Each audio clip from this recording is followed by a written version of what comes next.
जय हिंद साथियों, मैं विपुल राम शर्मा एक बार फिर आप लोगों का आपके अपने परिवार ऑफिशियल वेबी क्लासेस में स्वागत करता हूं। दोस्तों, आज लेकर हमारे आपके लिए हिस्ट्री की एक बेहतरीन क्लास जिसमें हम बात करेंगे अपने अगले टॉपिक के बारे में। जैसा कि लास्ट क्लास की अगर हम बात करें तो लास्ट क्लास में मैंने आपको बताया था कि स्वाधीनता संग्राम की क्या क्या हमारी विधियाँ रही हैं, क्या क्या इसके अंदर आंदोलन किए गए थे, कहाँ कहाँ पर इसका दमन किया गया, किन किन शासकों के द्वारा इसका दमन किया गया। अब बात कर लेते हैं हम आगे के उस टॉपिक की। तो आज का टॉपिक है हमारा इंडियन नेशनल कांग्रेस, यानी कि भारतीय राष्ट्रीय आंदोलन। ठीक है, हम सभी जानते हैं भारत में सबसे पुरानी जो राजनीतिक में रहने वाली पार्टी है वो कौन है? भारतीय राष्ट्रीय कांग्रेस। इसके बारे में, इसके इतिहास के बारे में आज हम बात करेंगे।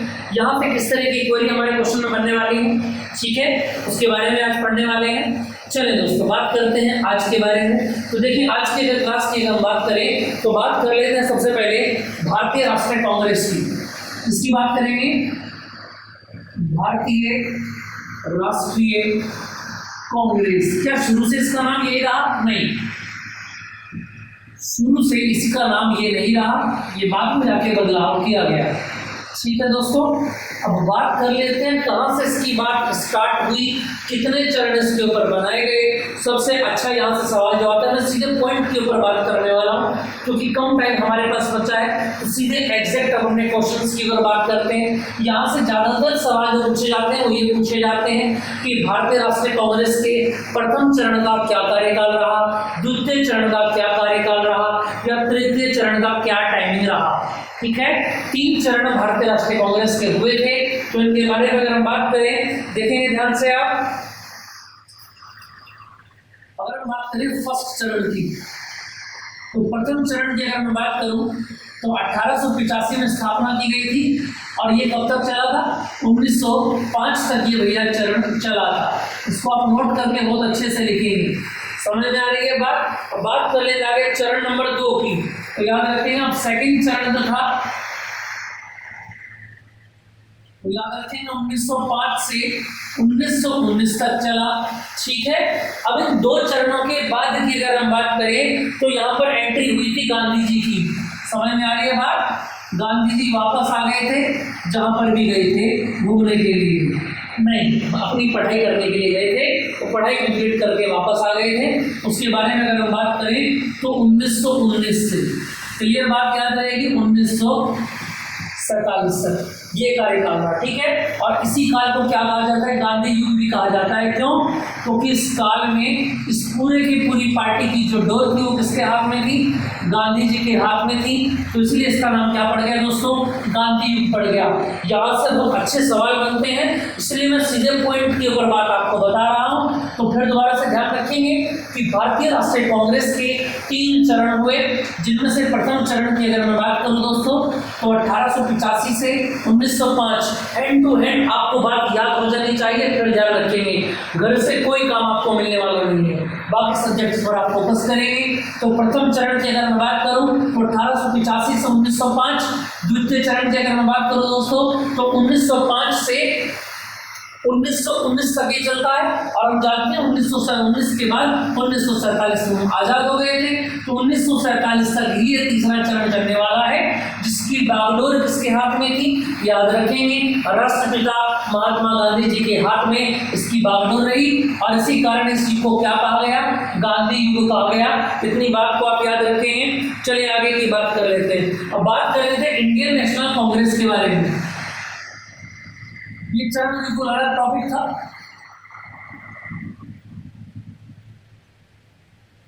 इंडियन नेशनल कांग्रेस,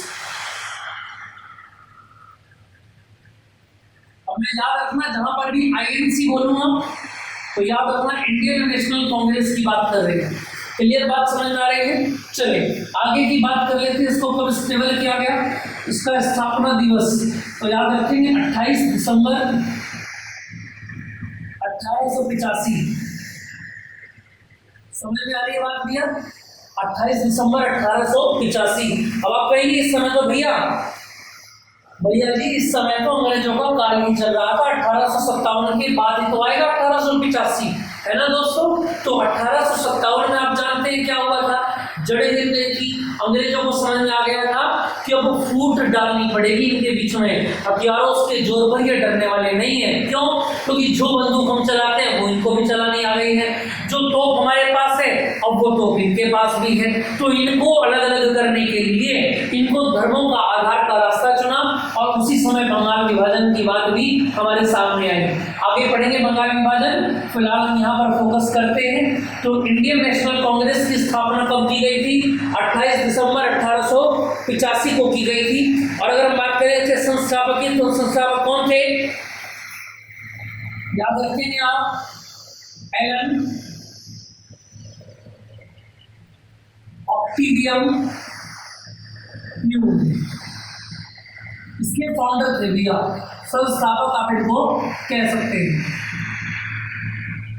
इतने आराम से करा रहा हूं, अगर अभी आपको चीजें याद नहीं हुई ना भैया तो बड़ी शर्म वाली बात है, मेरे लिए भी और आपके लिए भी। जी हाँ, मेरे लिए भी है।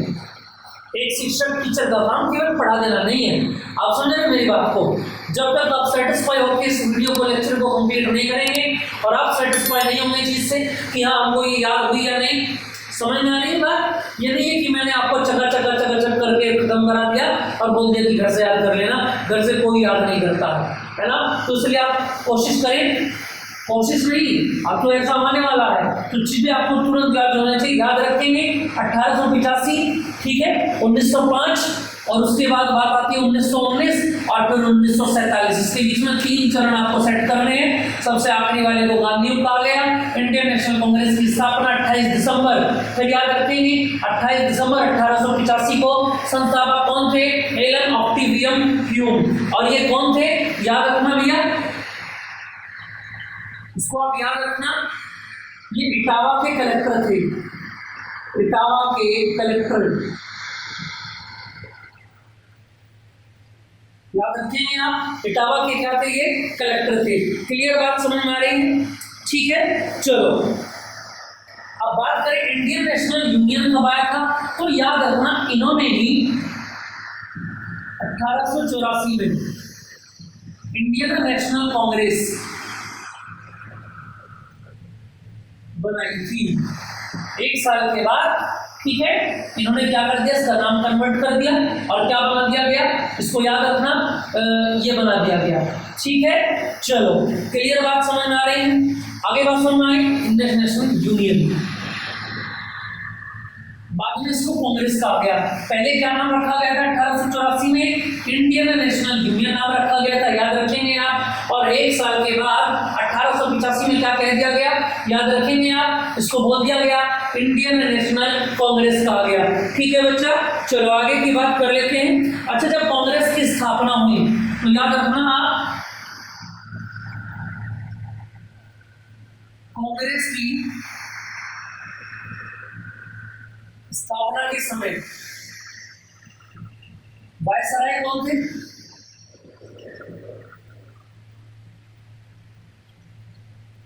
डफरिन थे। ठीक है भैया, याद रखेंगे आप, ये अच्छा सवाल है, यहाँ से याद रखेंगे इसको आप। कांग्रेस की स्थापना के समय, जब ये स्थापना की गई 1885 में, उस समय वायसराय कौन थे? वायरस कह दिया, चलो कोई बात नहीं। बाकी वैसे ये वायरस से कम नहीं थे, है ना। हाँ, आप लोग भी जानते हैं कि सभी लोग वायरस से कम नहीं थे। चलो जी, कोई बात नहीं, वायरस भी कह दिया, लेकिन असली नाम आप याद रखेंगे, वायसराय का नाम है। और कांग्रेस की स्थापना के समय वायसराय कौन थे? डफरिन थे। इस बात को आप याद रखेंगे। आगे की बात कर लेते हैं, चलिए भैया, चलो जी। अब यहाँ से कुछ बातें आप याद रखेंगे। क्या बातें याद रखेंगे अगर हम बात करें? ठीक है, चलो जी। अब तिलक ने भारत की आजादी को लेकर कुछ स्टेटमेंट यहाँ पर दिया था, इसको आप याद रखेंगे। तिलक जी ने क्या कहा था? बाल गंगाधर तिलक, जी हाँ जी, लोकमान्य बाल गंगाधर तिलक जी के बारे में भी हम पढ़ेंगे। और इन्होंने ये बात कही थी क्या? अच्छा, एक बात और आप याद रखेंगे, तिलक जी हुए, है ना, अरविंद घोष हुए, कुछ सदस्य ऐसे थे जो कांग्रेस की नीतियों से सहमत नहीं थे। तो क्या आप जानते हैं, कांग्रेस में आपने पढ़ा भी होगा, आगे चल करके 2 दल बन जाएंगे, नरम दल और गरम सहजता थे, अंग्रेजों के आक्रमण को सुलटाने वाले थे। लेकिन गरम दल क्या कहते थे? गरम दल कौन थे? किसी अंग्रेज ने अगर कुछ कह दिया तो उठाकर उसको हंडी पे गर्म कर दो, ये कहना था गरम दल। यानी उनका जो खून था वो बहुत गर्म था। अगर किसी अंग्रेज ने कुछ काम कर दिया तो उसको सीधा गोली से उड़ा दो, सीधा उसके सीट के नीचे बम लगा दो, पटका दो, भैया उड़ा दो, खत्म कर दो एकदम। ये मानने वाले कौन थे? गरम दल के। हालांकि कुछ समय के बाद इन दोनों दलों को मिला दिया गया था, पढ़ेंगे आगे उसके बारे में भी। तो अगर हम बात करें तो यहाँ याद रखेंगे तलब जी ने क्या कहा था कि वर्ष में एक बार मेंढक की तरह, थोड़ा जल्दी देखेंगे आप इसको, मेंढक की तरह टराने वाली पार्टी, ये कांग्रेस को कहा गया। किसको कहा गया? कांग्रेस को कहा गया। क्लियर बात समझ आ रही है? जिसने कहा, किसका स्टेटमेंट था याद रखेंगे? बाल गंगाधर तिलक जी का स्टेटमेंट था कि वर्ष में एक बार मेंढक की तरह टराने वाली पार्टी कौन है? कांग्रेस पार्टी है। ठीक है, और याद रखना अरविंद घोष ने क्या कहा था? अरविंद घोष जी ने कहा था, दिल्ली से देखेंगे आप, अरविंद घोष जी ने कहा था क्या कि कांग्रेस भीख मांगने वाली पार्टी है, कांग्रेस भीख मांगने वाली पार्टी है। इस बात को आप याद रखेंगे। इतनी बात क्लियर है? आई होप आपको चीजें समझ में आ रही होंगी। ठीक है जी, कमेंट कर दिया करें आप, समझ में आ रही है बात। और बेटा शेयर जरूर किया करें, वीडियोस को शेयर जरूर किया करें, इस बात को आप ध्यान रखें। ठीक, चलें आगे की बात स्टार्ट कर देते हैं। कुछ बातें आप यहाँ से ध्यान रखेंगे, क्या याद रखेंगे? देखो जी, मैंने अभी आपको बताया नरम दल और गरम दल के बारे में कुछ बातें बताई। अब यहाँ से आप कुछ सवाल ध्यान रखेंगे। एक बढ़िया सवाल यहाँ से बनता है क्या कि आपको कुछ नेता के नाम दे दिए जाएंगे और पूछा जाएगा कि बताइए गरम दल में कौन है और नरम दल में कौन है ना बेटा? चलो जी, देखिए स्टूडेंट्स, अगर हम बात करें नरम दल और एक बात यहां पर आएगी गरम दल की। क्लियर बात समझ में आ रही है? तो दोनों को हम देखते हैं कि नरम दल और गरम दल दोनों में क्या क्या होगा। देखना जरा, अगर हम बात करें नरम दल के बारे में तो कौन कौन से आएंगे? सबसे पहले दादा भाई नौरोजी।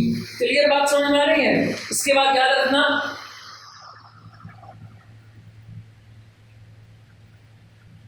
गोपाल कृष्ण गोखले।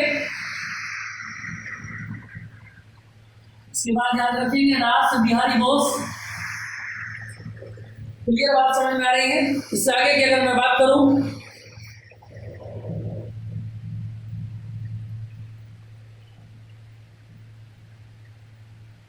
बदरुद्दीन तैयब। ठीक है, चलो जी, और इसके बाद आ जाते हैं कौन? WC बनर्जी। इन नामों को आप याद रखेंगे भैया। क्लियर बात समझ में आ रही है? इन नामों को आप स्पेशल करके याद रखेंगे। ठीक, चलो जी, आगे की अगर मैं बात करूं तो देखेंगे नेक्स्ट जरा। ठीक है, थोड़ी दूर कोई। चलो जी, अगर हम बात करें आगे तो यहां याद रखेंगे आप बाल गंगाधर तिलक।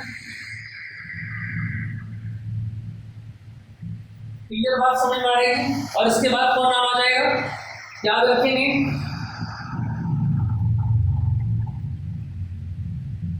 विपिन चंद्र पाल। सही है बात?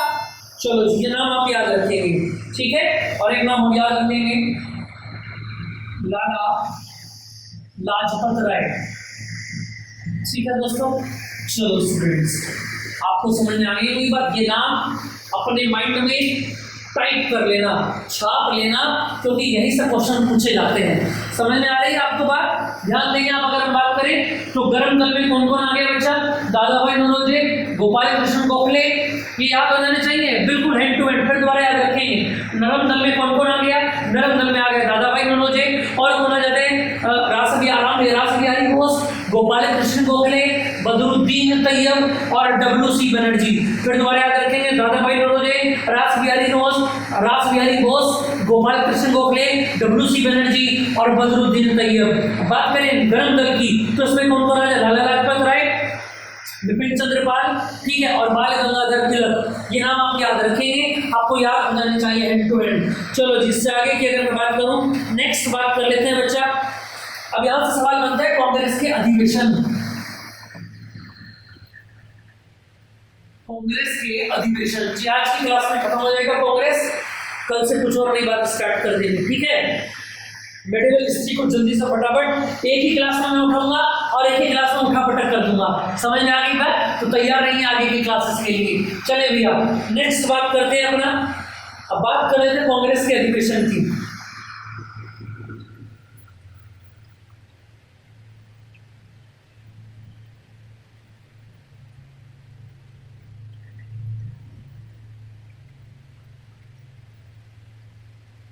कांग्रेस के अधिवेशन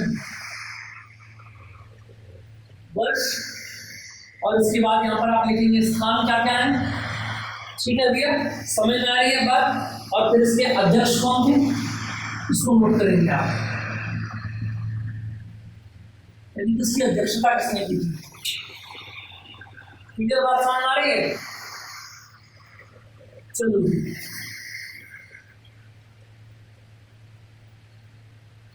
देखो ये स्टार्ट करते हैं अपनी बात को। स्क्रीन तो एकदम क्लियर होगी, जी हाँ एकदम बढ़िया।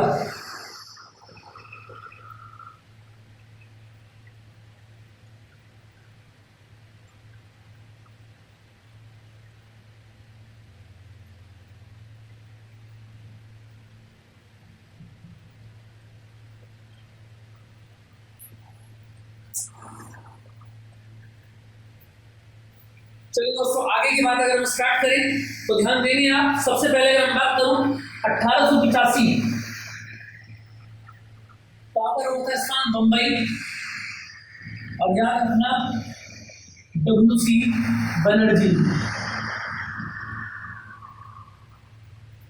नंबर 1, ठीक है। कौन थे इसके अध्यक्ष थे? कौन बने थे? डब्ल्यू.सी. बनर्जी। कौन क्या बने थे? इसके अध्यक्ष बन गए थे। क्लियर बात समझ में आ रही है? चलो जी आगे की बात स्टार्ट कर देते हैं। इसमें एक बात और याद रखना, यहां पर कुछ इसकी बातें मैं लिख दूंगा, जैसे इसमें 72 प्रतिनिधि थे,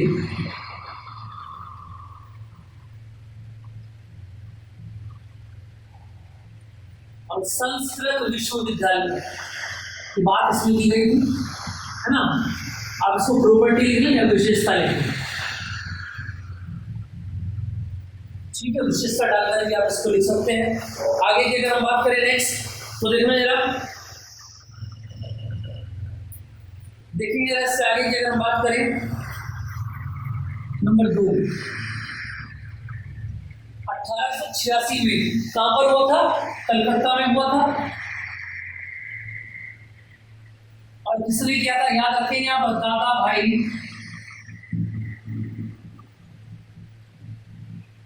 नौरोजी ने इसकी अध्यक्षता की थी।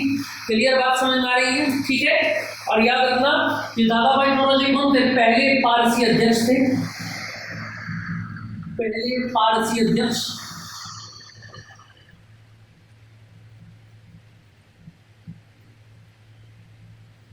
और कितने सदस्य थे इसमें याद रखेंगे आप? 343 सदस्य इसके अंदर रखे गए थे, ठीक है। चलिए जी इसके बाद 1887 में इसको नोट कर देंगे भैया, और याद करने चाहिए 1887 में मद्रास में किसने किया था?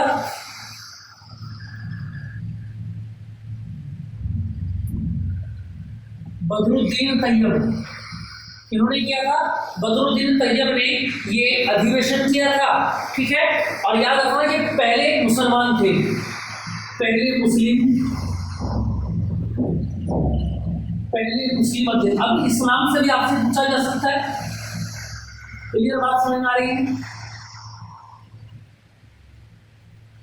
670 लोग अटेंड किया था, ठीक है। तो अब आपसे पूछा जाएगा क्या? पहले पारसी कांग्रेस के अध्यक्ष बताइए, तो कौन बताएंगे आप? बस ध्यान रखेंगे आप, ज्यादा भाई मनोजे। और अगर पूछा जाएगा पहले मुस्लिम अध्यक्ष बताइए तो कौन बताएंगे पहले मुस्लिम, याद रखेंगे आप बदरुद्दीन तैयब जी। इसके आगे की अगर हम बात करें तो याद रखेंगे आप 1888 आ जाता है।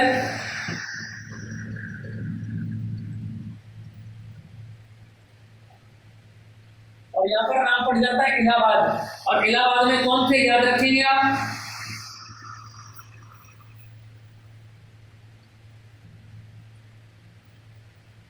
George Yule. ये कौन थे याद रखेंगे, पहले अंग्रेज अध्यक्ष। जी हाँ, अंग्रेजों को भी अध्यक्ष बनाया गया था। समझ गए आप कितने दबे हुए थे लोग, तो अंग्रेज को अध्यक्ष बनाना पड़ गया। और तब हमारे कितने लोग आ गए, 1243। हाँ जी, इसको आप ध्यान रखेंगे बात को, ठीक है। चलो मजाक कर रहा हूँ, सच में मत लिया करो बात को, है ना, दिल पे मत लिया करो बात को, ठीक है। मेरी बिल्कुल मन से इच्छा है मैं आपको बताऊं कि जितने भी बच्चे मुझसे पढ़ रहे हैं और हमारा पहला एग्जाम है ये, है ना, तो मेरी आपसे बिल्कुल तहे दिल से आपसे एक प्रॉमिस लेना चाहता हूँ मैं, खूब मन लगाकर पढ़िए, खूब मन लगाकर पढ़िए, अपने माता पिता का नाम बहुत ज़्यादा रोशन कीजिए। और एक बात मैं आपको बता देता हूँ, एक चांस अगर, ऐसा तो है नहीं कि यूपी ट्रिपल एससी पैटर्न में सभी का सिलेक्शन हो जाएगा, ये तो आप भी जानते हैं, ऐसा तो पॉसिबल ही नहीं है, क्योंकि पोस्ट ही इतनी कम थी इस बार लेखपाल में। समझ में आ रही है बात? तो मेरे कहने का मतलब ये है कि अगर कुछ बच्चे किसी कारण से रह भी जाते हैं तो ऐसा नहीं है कि आपने कुछ पढ़ा नहीं है, आप समझ के चले आपने डेली इसको अपनी जिंदगी का 24 में से 1 घंटा मुझको दिया है। और अगले वाले क्लासेस की बात करें तो 2 से 3 घंटे तो मुझको दिए हैं। तो ये मैं पूरी उम्मीद के साथ आपको कह सकता हूँ कि इसमें बिल्कुल भी ऐसा कोई भी बात नहीं है कि आपने कुछ सीखा नहीं है। आप यहाँ पे आने से पहले क्या थे और यहाँ पर आने के बाद क्या है, इस बात को आप खुद जान सकते हैं। बस स्टूडेंट्स थोड़ी सी मेहनत की जरूरत है, थोड़ी सी मेहनत, ज़्यादा दिन नहीं बचे हैं। और ऐसा भी नहीं किसी ने मतलब कुछ नहीं पढ़ा है तो वो सोच रहा है कि भैया मैं तो अगली बार का देखूंगा, ये भी बिल्कुल गलत बात है। अगली बार का अगली बार देखेंगे, क्या पता सरकार जल्दी कुछ और फंडा आ गया, इससे भी ज़्यादा कठिन परीक्षा करके फिर क्या करोगे, फिर ये बोलोगे ये बहाने होते हैं सब। आप समझ रहे हैं मेरी बात को? तो पूरी मेहनत के साथ रहिए, भले सोना 1 घंटा कम मिल जाए, खाना थोड़ा लेट मिल जाए, कोई बात नहीं, लेकिन मेन पर्पस अपनी पढ़ाई पर ही रखें, है ना। चलिए बात करते हैं आगे, नेक्स्ट बात को करते हैं। नेक्स्ट बात अगर आ जाती है, देखो जॉर्ज यूलियस पहले अंग्रेज अध्यक्ष, याद रखेंगे जॉर्ज यूलियस बनाए गए थे, इलाहाबाद में इसका अधिवेशन हुआ था और 1887 में ये अध्यक्ष बने थे, ठीक है। चलिए जिससे आगे की अगर हम बात करें 1889 बम्बई बिटवर्न, ठीक है। और ये कौन थे याद रखना, सेकंड अंग्रेज अध्यक्ष थे। तो ये बात समझ में आ रही है। नंबर 6 की बात करते हैं, 1889 के बाद कौन आ जाता है, 1890 क्या आ जाता है भैया, 1890। और कहां पर अधिवेशन हो जाता है, कलकत्ता। और कौन करेंगे,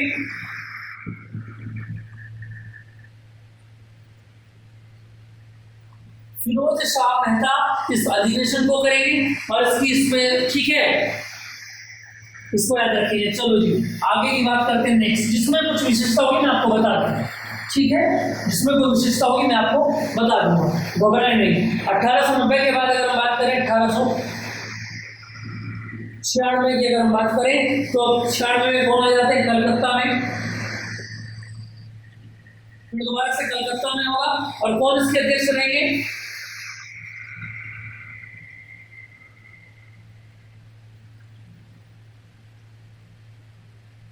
रहमतुल्लाह सयानी इसकी अध्यक्षता करेंगे, ठीक है। और याद रखना यहीं पर पहली बार क्या गाया गया था, वंदे मातरम, ये स्पेशल बात है, इसको आप नोट कर लेंगे, वंदे मातरम गाया गया था।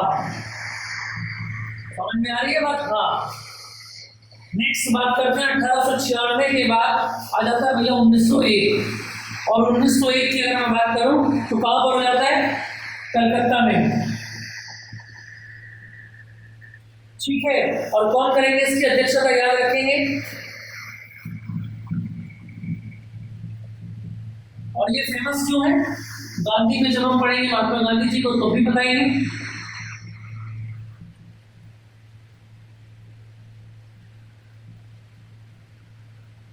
इसमें गांधी जी उपस्थित थे, इस बात को आप याद रखेंगे। चलो जी, इससे आगे की अगर हम बात करें 1904 में फिर बम्बई आ जाता है नंबर 9, ठीक है। और अध्यक्षता कौन करेंगे? MG cotton. और याद रखेंगे यहाँ पर मोहम्मद जिन्ना ने भाग लिया था, जिन्ना ने भाग लिया, या ऐसा कह सकते हैं कि यहाँ पर उपस्थित थे, ठीक है भैया। चलो आगे की अगर मैं बात करूं 1904 से आगे की बात आ जाती है 1905 वाराणसी में अधिवेशन हो जाता है और कौन बन जाते हैं इसके अध्यक्ष? याद रखेंगे आप, गोपाल कृष्ण गोखले। और ये फेमस क्यों हुआ था? क्योंकि यहाँ पर बात की गई थी स्वराज्य की, स्वराज्य की मांग की। बात समझ में आ रही है? चलो जी, नंबर 11 की अगर मैं बात करूं तो 1905 के बाद कौन आ जाते हैं? जल्दी से बताइएगा।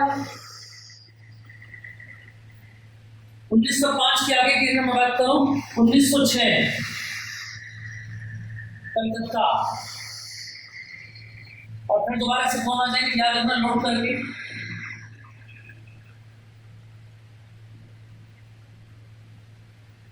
दादा भाई नौरोजी आ जाएंगे 1906 में, ठीक है। और याद रखना यहाँ पर क्या की जाएगी? स्वराज्य की मांग।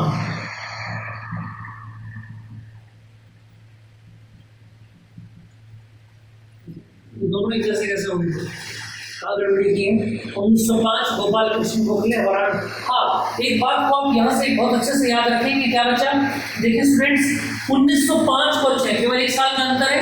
1905 में याद रखेंगे आप, जब ये मीटिंग की गई थी, ये आप समझ रहे हैं ना, अधिवेशन मतलब इकट्ठा होते थे कि अब क्या करना है, फिर इकट्ठा होते थे, अब क्या करना है, फिर उसके ऊपर काम करते थे, फिर 1 साल के बाद फिर दोबारा मिला करते थे, कहीं कहीं पर 2 साल के बाद भी मिला करते थे, है ना। चलो, तो गोपाल कृष्ण गोखले ने किसकी मांग की थी? ये आप याद रखना, यहाँ से बड़ी अच्छी बात है। इन्होंने क्या बात याद की थी? इन्होंने मांग की थी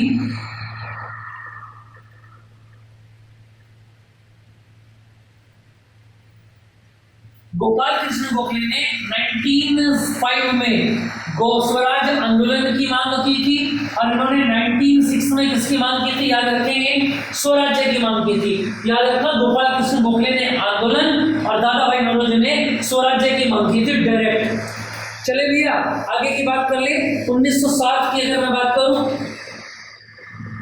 तो आ जाते हैं सूरत में, और ये भी बड़ा खतरनाक अधिवेशन रहा था। क्यों रहा था?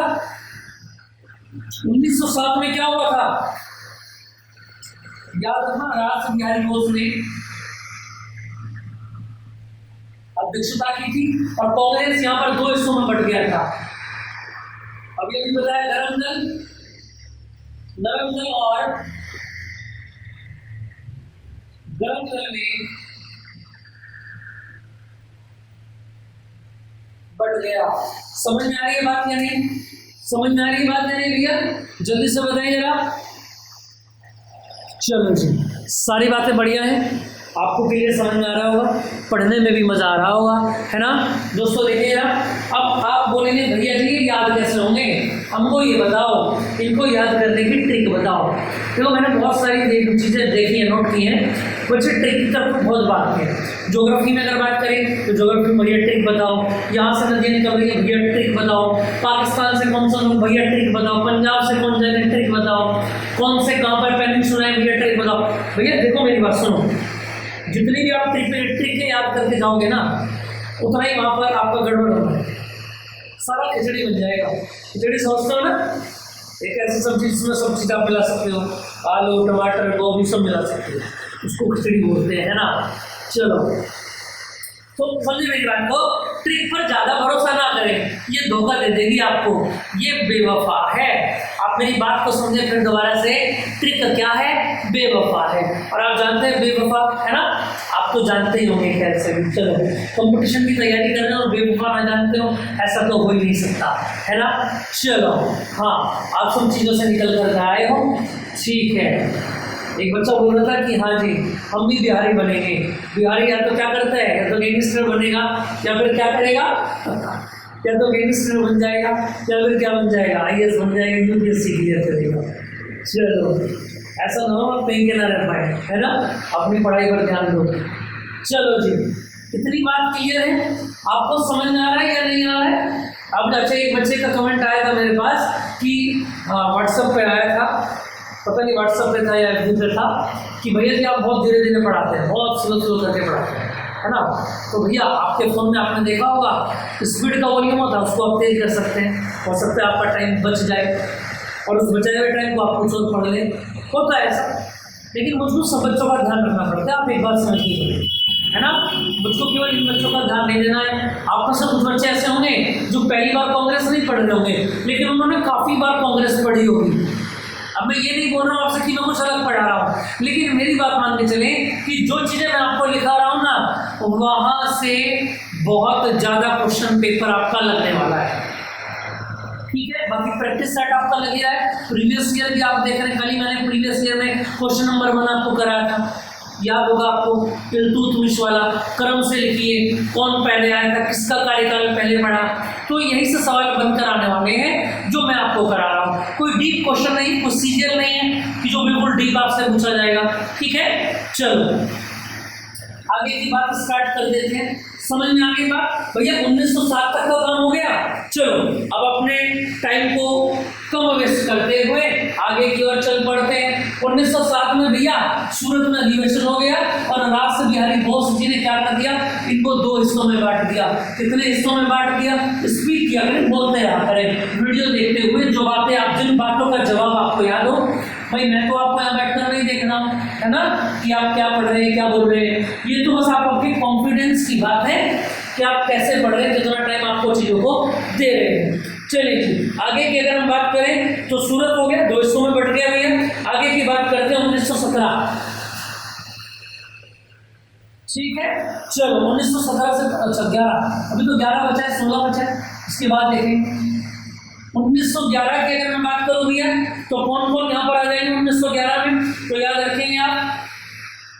अच्छा सबसे पहले बात 1911 का जो समावेशन हुआ तो वो हुआ कहाँ था, कहाँ पर हुआ था 1911 का, तो याद रखेंगे कलकत्ता।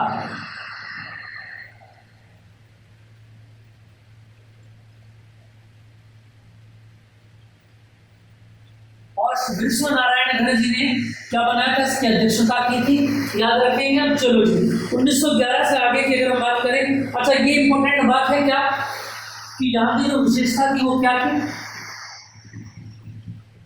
यहाँ की जो विशेषता थी वो क्या बताई गई थी, याद रखना। यहाँ पर पहली बार जनगण मन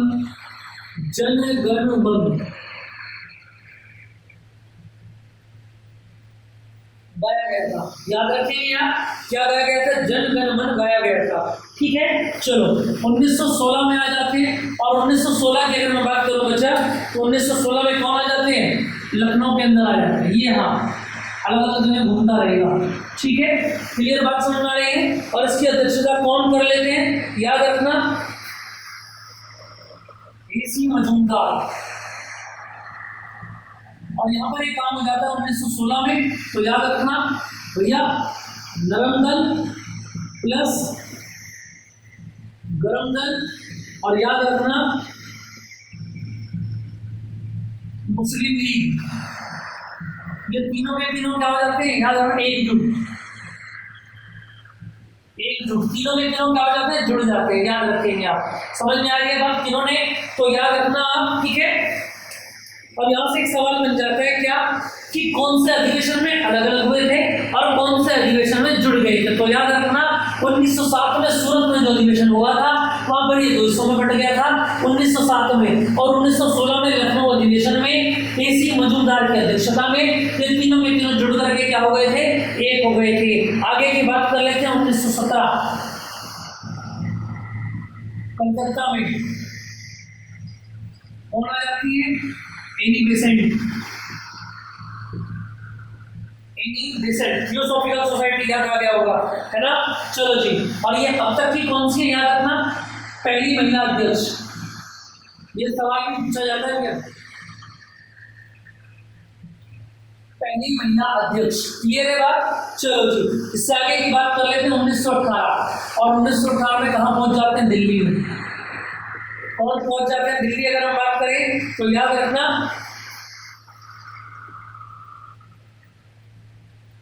मदन मोहन मालवीय जी। और 1918 में क्या हो गया था? कांग्रेस में उन्हें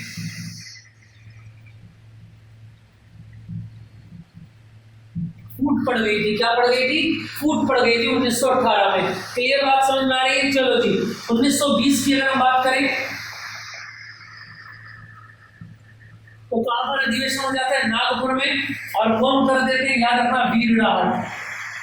देखो जिनमें विशेषता है ना उनको आप बहुत अच्छे से याद कर लेना, और जिनकी मैं विशेषता नहीं लिखा रहा हूं तो वहां के क्वेश्चन कम आने के चांस है। ठीक है, क्योंकि जिसके काल में कुछ हुआ ही नहीं वो इम्पोर्टेंट कैसे, और जो इम्पोर्टेंट नहीं वो आपके काम का कैसे।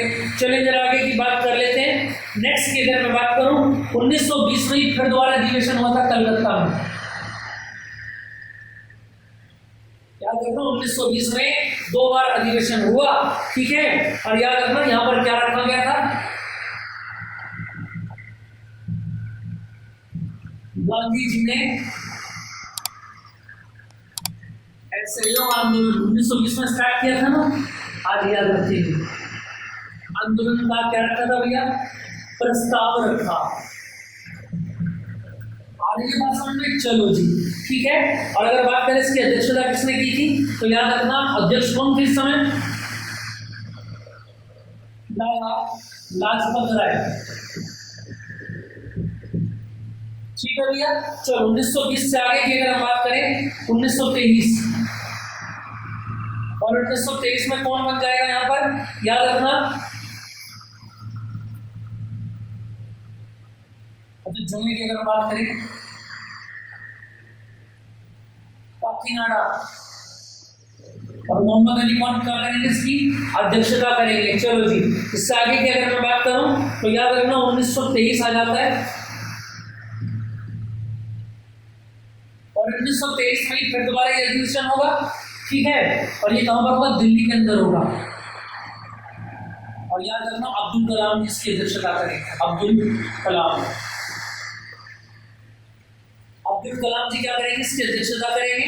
ठीक है, और जिस समय ये अध्यक्षता इन्होंने की थी तो मात्र क्या थे? कम उम्र 35 वर्ष के थे।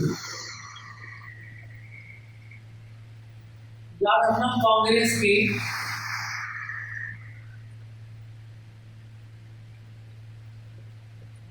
सबसे युवा कार्यकर्ता थे, पचहत्तर थे। ठीक है, अब्दुल कलाम 1923। चलिए आगे की बात करें। नेक्स्ट की अगर मैं बात करूं तो 1924 आ जाता है। और बेलगांव कौन करेंगे? गांधी जी। अध्यक्षता कौन करेंगे? गांधी जी करेंगे। इस बात को आप याद रखना। ठीक है, और एक ही बार अध्यक्ष बने केवल, याद रखना।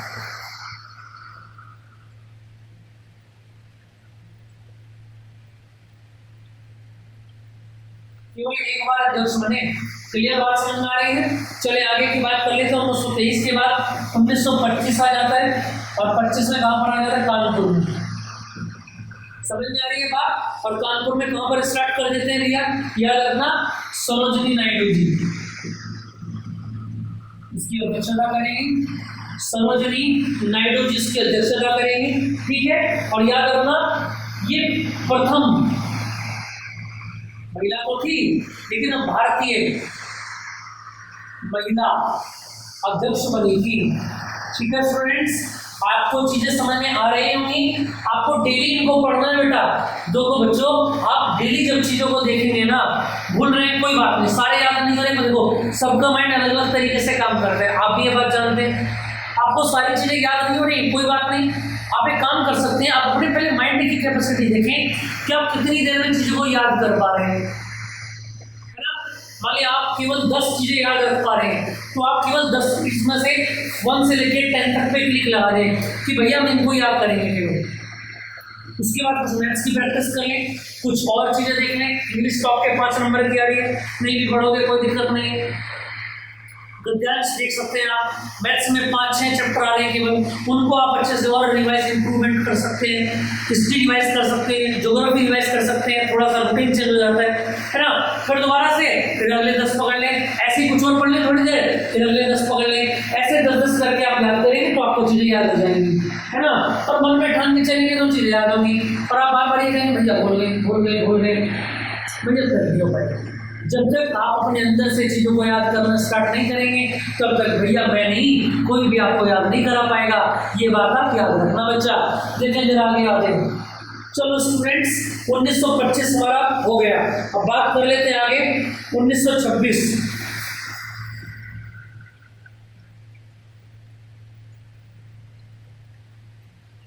1926 अधिवेशन कहाँ हो जाता है? गुवाहाटी में।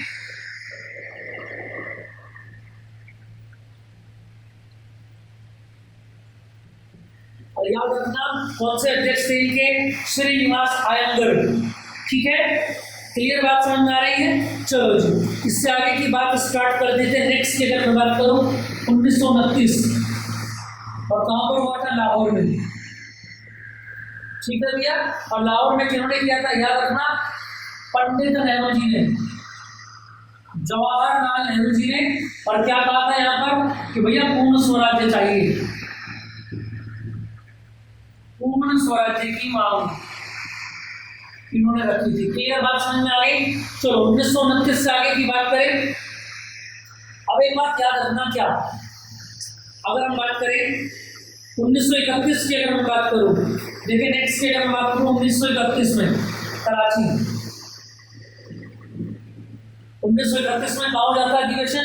कराची में। और याद रखना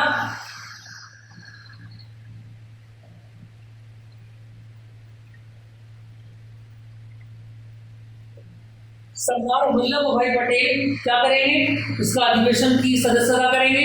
और यहाँ पर क्या बात रखी गई कि भैया सदस्य लोगों के मौलिक अधिकार दो, मौलिक अधिकार की मांग की गई। अब ऐसा नहीं है संविधान भैया 1947 में ही बना था, नहीं, उससे पहले क्या होता था? ब्रिटेन से संविधान बनकर आता था, जिनको भारत शासन अधिनियम कहा जाता था। जैसे बहुत फेमस है भारत शासन अधिनियम 1935, समझ में आ रही है बात? बहुत सारी चीजें भारत शासन अधिनियम 1935 से ली गई है। पॉलिटी की क्लास में मैंने आपको बताया था मौलिक अधिकार क्या होते हैं। आर्टिकल नंबर 12 से लेकर 35 तक के अधिकारों को क्या कहा गया? मौलिक अधिकार कहा गया, जिसमें कुछ बहुत सारे फेमस है जिनको आप याद रखेंगे। ठीक है, चलो 1931 में हो गया। आगे की बात करते हैं 1937।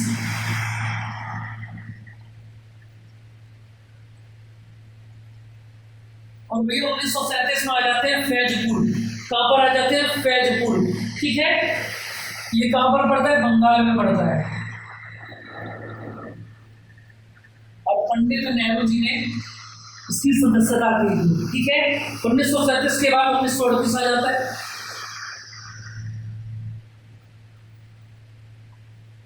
हनीपुरा, ये आ जाता है गुजरात में। कहा जाता है? गुजरात में आ जाता है। और याद रखना इसकी सदस्यता किसने की थी? सुभाष चंद्र बोस।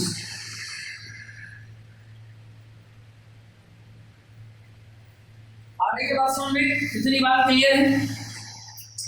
क्लियर है ना? चलो आगे बात कर लेते हैं।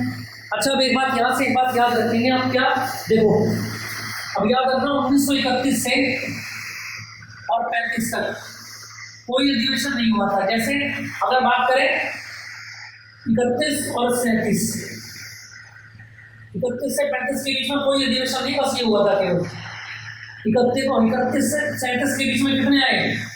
32, 33, 34, 35 आ गए ना, 36 भी आ गया। तो याद रखना 1931 से लेके और 1900 याद रखना 35 तक कोई भी कांग्रेस का अधिवेशन नहीं किया गया था। ठीक है, चलिए आगे की बात कर लेते हैं। नेक्स्ट आ जाता है क्या? 1938 हो जाता है। इससे आगे देख लेते हैं, फिर इसको भी खत्म हो जाएगा हमारा काम। चलो ये टॉपिक हमारा आज का कंप्लीट हो जाएगा।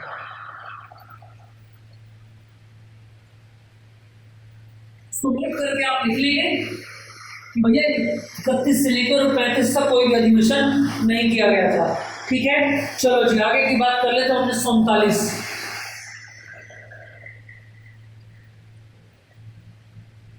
ठीक है, अधिवेशन कहाँ किया गया? त्रिपुरा में किया गया, त्रिपुरी में किया गया, एमपी के अंदर, ठीक है, एमपी के अंदर किया गया, त्रिपुरी एमपी के अंदर, ठीक है। और इसकी अध्यक्षता कौन करेंगे, याद रखना, सुभाष चंद्र बोस जी, सुभाष चंद्र बोस जी करेंगे, याद रखना, ठीक है। चलो आगे की बात कर ले तो 1940 में रामगढ़, हाँ जी जी, धन्यवाद वाला रामगढ़, बसंती आई तुम्हारे सामने। चलो मजा आ रहा है या नहीं आ रहा पढ़ने में? अबे अच्छा, मुझे लगा सच में बसंती आ गई। चलो कोई बात नहीं, बात कर लेते हैं आगे, बोर तो नहीं हो रहे हैं आप लोग? चलो ऐसे में गाने वाने भी गा लेता हूँ, ठीक है। हाँ, बहुत जल्दी ब्लॉग आने वाला है, उस पर आप सुन सकते हैं अगर आप बोर होते हैं तो, ठीक, बस और बोर मत हो जाना, है ना। चलो 1940 पर आ गए, तो 1940 में जो अधिवेशन हुआ बच्चा, वो कहाँ पर हुआ? रामगढ़ में हुआ। और रामगढ़ में किसने अध्यक्षता की, याद रखना, अब्दुल कलाम आजाद जी ने, अब्दुल कलाम आजाद जी ने काफी लंबे समय तक ये अध्यक्ष रहे, इसके याद रखना। समझ में आ रही है बात? हाँ, बहुत लंबे समय तक के लिए, ठीक है। और लंबा समय क्या था? 1940 तक सदस्य ये है, ठीक है। और 1940 में अधिवेशन कहाँ हो जाता है? मेरठ में, यूपी 15 आ गया भैया। चलो जी, और अध्यक्ष कौन कर लेते हैं? जेबी कृपलानी, याद रखना ना, देखो इतना लंबा घूमने के बाद अब आए वेस्ट में। चलो जेबी कृपलानी आ जाते हैं, ठीक है, समझ में आ रही है बात? ठीक है भैया। और याद रखना Abdul Kalam Azad, very long time stay, काफी लंबे समय तक क्या किया इन्होंने? ये स्टे करा इन्होंने, ठीक है। कहां पर किया? 1940 में रामगढ़ के अंदर कांग्रेस का अधिवेशन किया था। 1946 से आगे की बात कर लेते हैं, 1948। चलो जी, इसके बाद तो सरकार की बन जाएगी, ठीक है। जयपुर की बात कर लेते हैं, और जयपुर में अधिवेशन कौन करेंगे? जल्दी से लिखिए जरा, याद रखना, पट्टाभी सीतारमैया, ये कौन है जो अधिवेशन करेंगे? समझ में आ रही है बात? ये सदस्य रहे, और आप जानते हैं इसके बाद तो फिर चुनाव वगैरह स्टार्ट हो गए थे, ठीक है। और यहाँ पर भारत सरकार जो बन गई थी वो क्या बन गई थी? उसी समय एक ही पार्टी थी, ज्यादा विरोध था नहीं। समझ में आ रही है बात? ये बात अलग है कि संविधान के समय संविधान सभा का जब निर्माण कर रहे थे तो वहां पर मुस्लिम लोग, जो वहां पर चुनाव होने लगा कि कौन कौन सभा में बैठेगा, तो उसमें मुस्लिम लोगों की बहुत कम सीटें आई, है ना। अब कम सीटें आई तो भैया उनको नहीं उठाया गया, और इस वजह से क्या हो गए, अब थोड़े से कम पढ़े लिखे थे उस समय लोग, तो उन्होंने सोचा क्या कि भैया हम चुनाव में हार रहे हैं, अब हम पार्टी में नहीं बैठेंगे। जबकि वो चुनाव किसका था? केवल संविधान सभा में सदस्य बनने का, ना कि भारत सरकार के अंदर कुर्सी डाल के बैठने का। लेकिन समझ में नहीं आई बात, तो लोगों ने रद्द कर दिया। समझ में आ रही है बात? चलो इतनी बात क्लियर हो गई। ये सारे अधिवेशन मैंने आपको करा दिए भैया, यहाँ तक कोई दिक्कत हो तो बताइए जल्दी जरा किसी को। क्लियर बात समझ में आ गई? चलो अब यहाँ से एक पॉइंट आपका और बन जाता है, इसको आप देख लेंगे, फिर आपकी बात हमारी खत्म हो जाती है। कांग्रेस के अधिवेशन करा दिए हैं, और यहीं से भगवान की इच्छा हुई, आपका नसीब बहुत बढ़िया हुआ, आपने पढ़ने में मेहनत की, तो यहीं से आपका कांग्रेस में से एक क्वेश्चन फंस जाएगा, ठीक है भैया?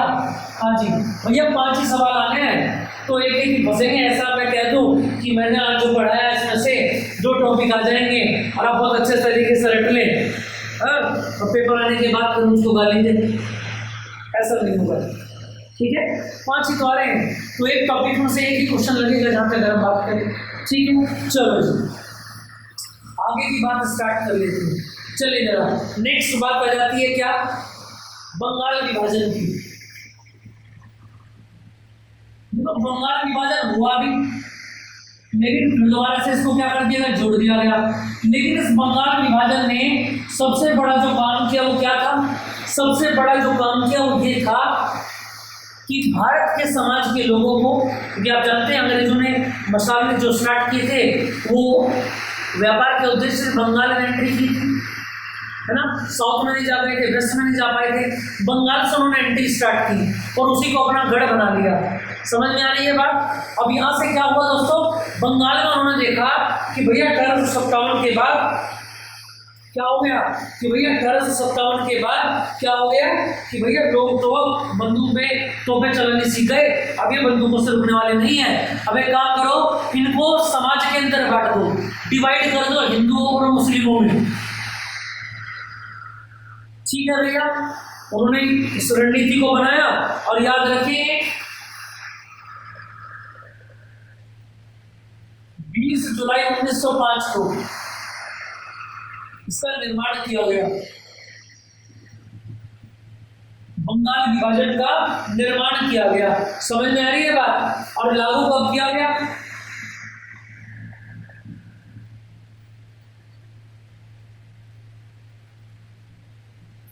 अक्टूबर 1905 को क्या कर दिया गया, लागू कर दिया गया। क्लियर बात समझ में आ रही है, आगे बात समझ में नहीं, चले भैया आगे चलो, जितनी बात क्लियर हो गई होगी, ठीक है।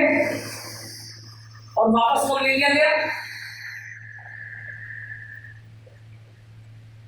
19 दिसंबर 1911। ये तीनों डेटा बहुत अच्छे से याद रखेंगे, अपने एग्जाम के लिए मोस्ट इंपोर्टेंट दिया। तो दोबारा सुन ली, बंगाल विभाजन का जो निर्माण था, यानी कि ऐसी रणनीति बनाई गई कि ऐसा ऐसा करेंगे आगे चल के। तो 20 जुलाई 1905 को बनाया गया, लागू कब किया गया, जुलाई, अगस्त, सितंबर, अक्टूबर, 3 महीने के बाद 16 अक्टूबर 1905 को, और वापस ले लिया गया 6 साल के बाद 1911 में, 19 दिसंबर 1911 को। क्लियर बात समझ में आ रही है। अच्छा याद रखेंगे प्रस्ताव जो था वो किसका था,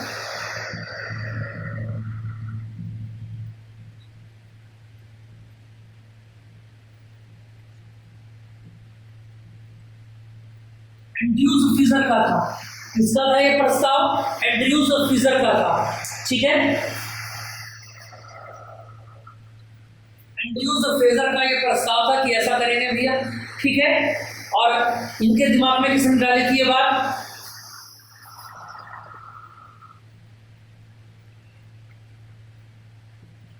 विलियम बेडन, ठीक है।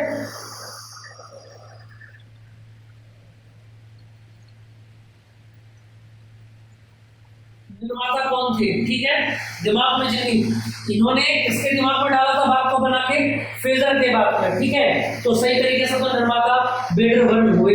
समझ में आ रही है बात। चलो जी, और वायसराय कौन थे याद रखना, 1905 में कौन थे बताओ जल्दी से, करजन।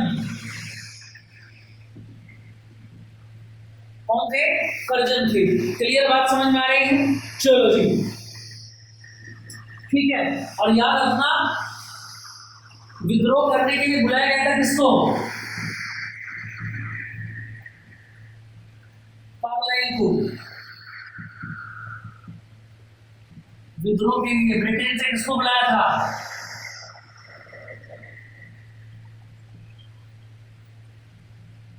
कार्लाइल को बुलाया गया। क्लियर बात समझ में आ रही है, ठीक है भैया। चलो जी, अब याद रखना इसी के आसपास 7 अगस्त 1905 को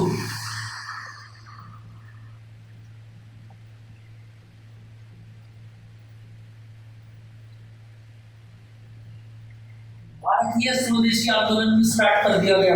क्या कर दिया गया, भारतीय स्वदेशी आंदोलन, ठीक है। और जिसका नेतृत्व किसने किया था, याद रखना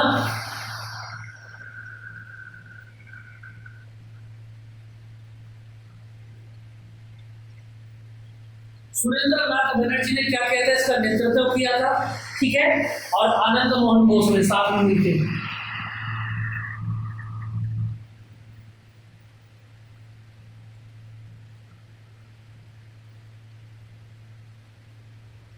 आनंद मोहन बोस जी ने साथ में मिलकर क्या कर दिया था भैया, इसका अधिवेशन किया था। क्लियर बात समझ में आ रही है, ठीक है। और याद रखना अगले ही साल 1906 में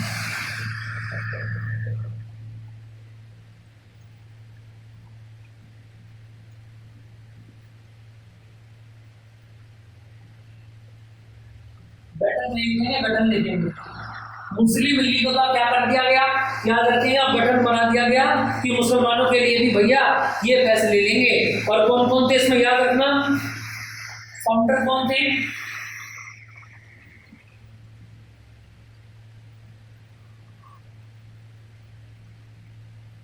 आगा थे, और कौन था साथ में,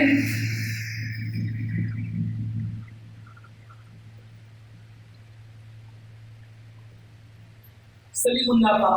समझ में आ रही है बात। और ये सलीमुल्लाह खां कौन थे, याद रखना,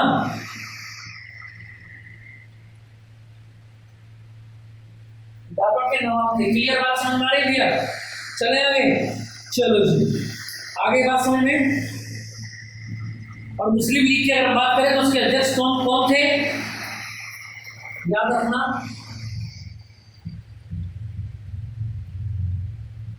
बकर मुश्ताक हुसैन कौन थे, इसके अध्यक्ष थे। किसके थे, मुस्लिम लीग के। आगे बात समझ में भी है, इतनी बात क्लियर है। चलो जी, इससे आगे की बात अगर हम स्टार्ट करें तो इससे आगे की देखें जरा, बस तो याद रखेंगे 1911 में 6 साल तक रहा और 1911 में वापस कर लिया गया। 19 दिसंबर 1911 को याद रखना। 20 जुलाई 1905 को लागू किया गया। क्या, बंगाल विभाजन 20 जुलाई इसका लागू, देखो स्टार्ट निर्माण किया गया 20 जुलाई 1905 को बनाया गया और लागू कब किया गया, 16 अक्टूबर 1905 को, और वापस ले लिया गया क्या, 19 दिसंबर 1919 को।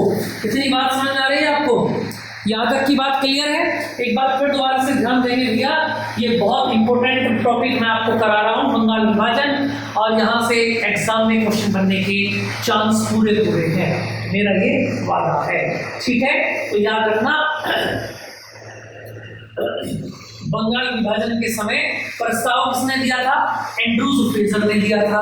ठीक है, प्रस्ताव किसने दिया था, आंखें बंद करके याद रखें, प्रस्ताव किसने दिया था, एंड्रूज फ्रेजर ने दिया था। दिमाग में छप जानी चाहिए बात, जिससे कि एग्जाम हॉल में बैठे तुरंत दिमाग से बात निकल के आए, तुरंत जवाब। पढ़ने का मजा कभी है जब आंसर खत्म हो और तुरंत 2 सेकंड में तुरंत उसे ठोक के जवाब दिया।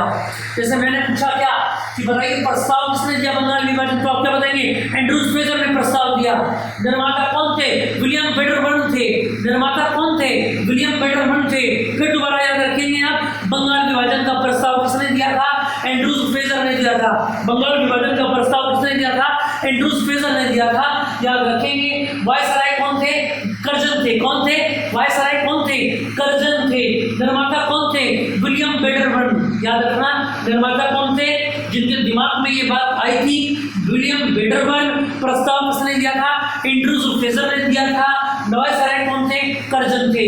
इसके बाद 7 अगस्त 1905 को भारतीय स्वदेशी आंदोलन बनाया गया, जिसके अध्यक्ष कौन थे, याद रखना, इसके अध्यक्ष कौन थे। नंबर 1 सुरेंद्र नाथ बनर्जी थे और नंबर 2 कौन थे, आनंद मोहन बोस थे।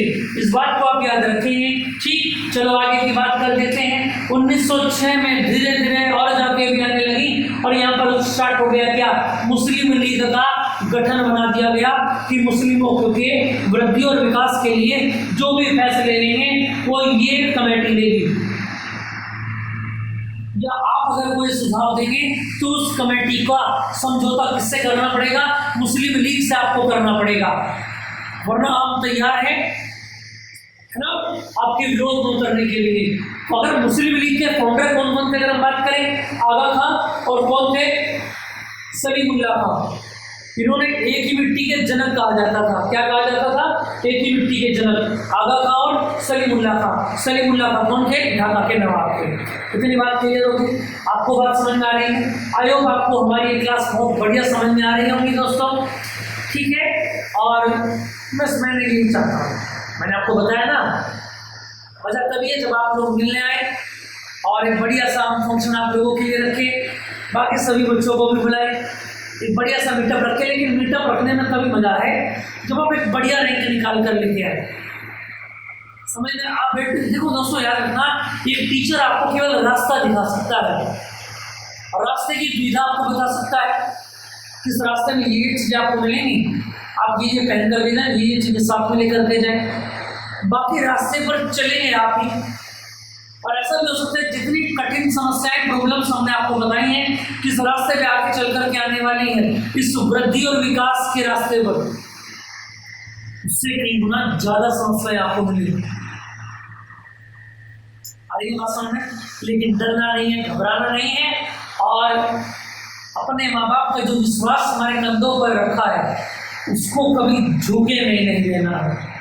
रात को पढ़ना 1 घंटा कम हो जाए, सुबह को उठना जल्दी हो जाए, कोई बात नहीं, 15 दिन की बात है केवल। आप समझ रहे हैं मेरी बात को?